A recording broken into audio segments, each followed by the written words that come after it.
রটন্তী কালী পুজোয় যাবো বলে সন্ধেবেলা মিষ্টির দোকানে গিয়ে পছন্দ মতো মিষ্টি কিনে নিলাম।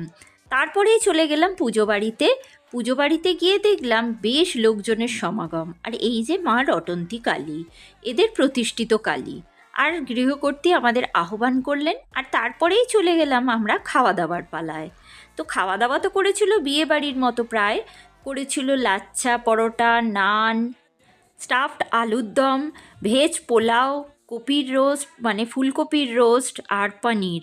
মিষ্টির মধ্যে করেছিল গাজরের হালুয়া, মালপো, জিলিপি, সুন্দর করেছিল পেঁপের চাটনি আর পাঁপড় করেছিল। আমার দিব্যসোনার খাওয়ার মধ্যে ছিল একটা নান আর গাজরের হালুয়া আর একটা জিলিপি। তারপরে সব মানুষের সাথে আলাপচারিতা সেরে আবার গেলাম মাকে একবার দর্শন করতে।